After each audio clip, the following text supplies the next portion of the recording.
Hey everyone, welcome back to the channel. So today we are trying to get projects out of the way so I can get on to other projects.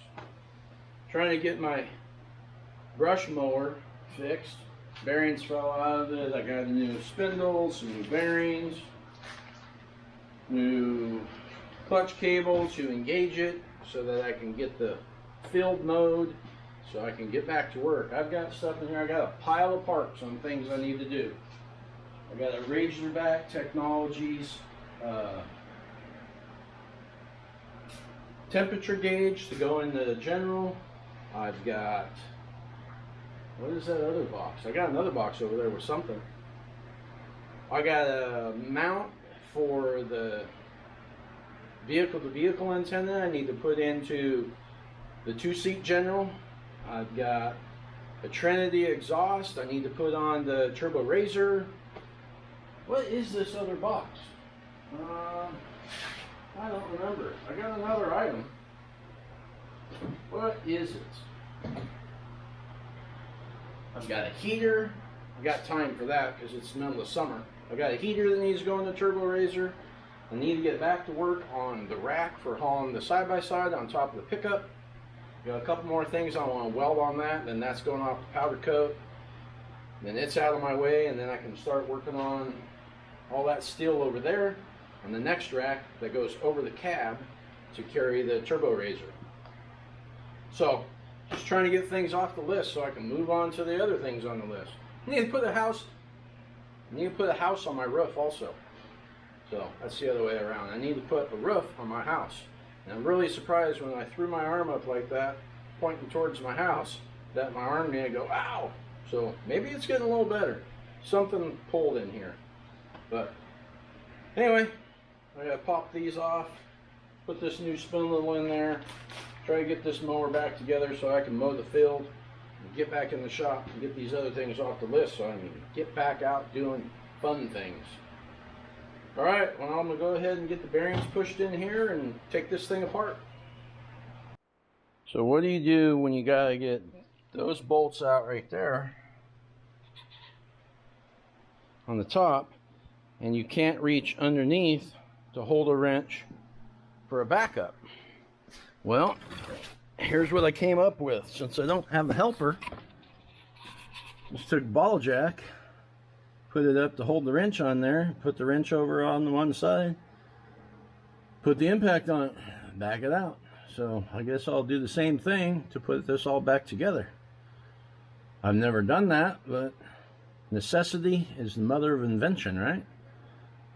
Alright, get back at it. Alright, so then when it came time to put the mowing part on there with the blades, that thing's kind of heavy over your head underneath there. I just had to get a bigger jack. Same thing. Raise it up there with the jack, use that to hold the wrench, put the impact on the top, and voila, that worked. Keep going. Okay, so now I've got to fix this mechanism to engage the clutch. That pulls that lever there and releases the brake and flips the idler over to tension the belt. So I gotta figure out how to do that, because as you can see, this has gotten chewed up, and I'm not redoing the whole thing. I just got the cable.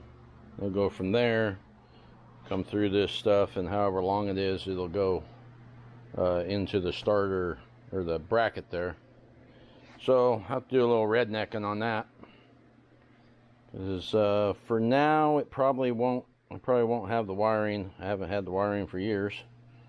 That's just an on-off for the key. It'd be nice to get it hooked up so I could use the starter every time, but it has a pull starter. Alright, get back at it, see if I can get this thing done and out of the way so I can get to that saw. Get that saw out here so I could be cutting steel between doing all the other things. Projects are fun. Okay, here we go. Well, it's back together. It's running. I just Did a test out there in the field. I lowered it a little bit.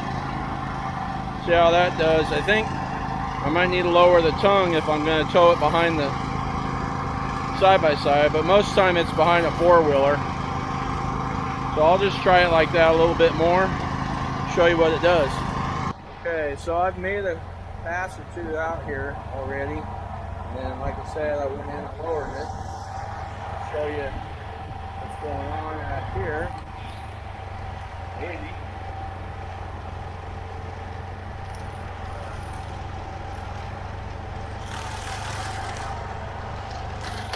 Here's the reason, see if you can see it right up here, that I normally use a four-wheeler. Watch how much this tire squishes down in there. It's not horrible right now, but it takes quite a while before the ground will hold up something like a side-by-side, so that's why I usually have to use the four-wheeler.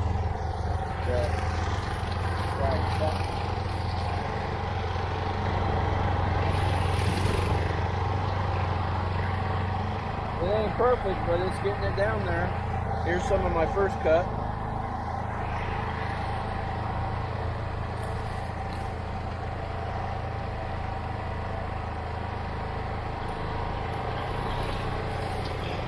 There's a couple of my earlier passes. So I have to drive through it because it doesn't have much of an offset. Chicken up the bugs. Not the best time of day for this, but you know, when you get things done, that's when you gotta do it.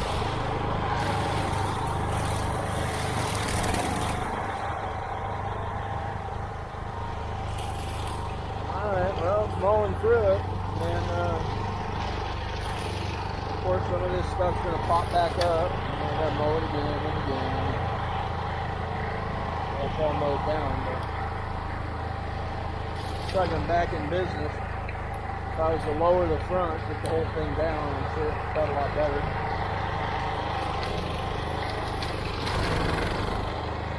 But I don't really care how low it is out here in the field. I just want it all cut even. I have a big old tall grass, I want to be able to see the field. Right foot forward right.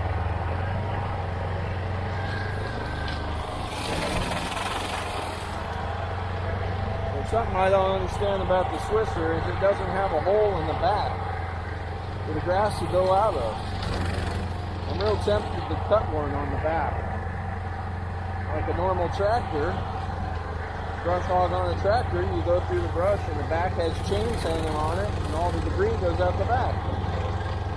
This one here is kind of stuck. I have to work it out in the front or pull it, so I'm probably going to do that. Worst case, it doesn't work, I gotta weld it back up. That ain't the end of the world. Anyway, looks like I'm back in business.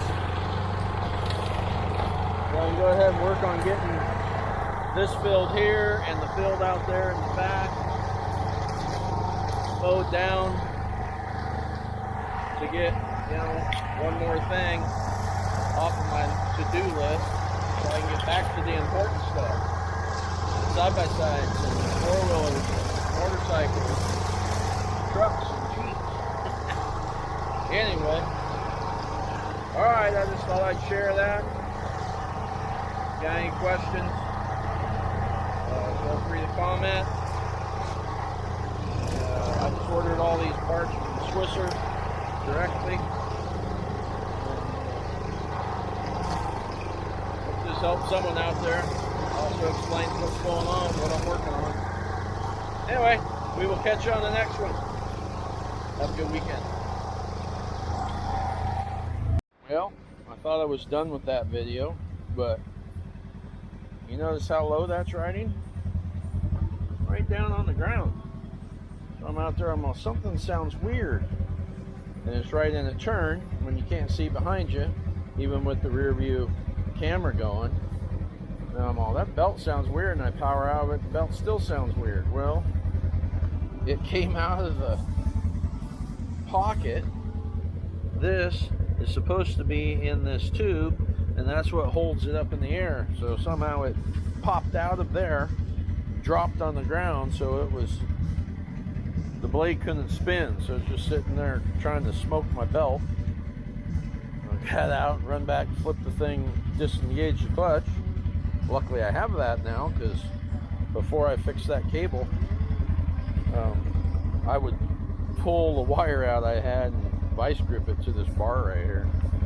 So, alright, so I can't even get it in the shop right now, so I gotta get a wedge or something under there to get the deck up, jack that thing up in the air so that I can put this back in there. But right when I think I'm winning, oh man. All right, we'll figure it out.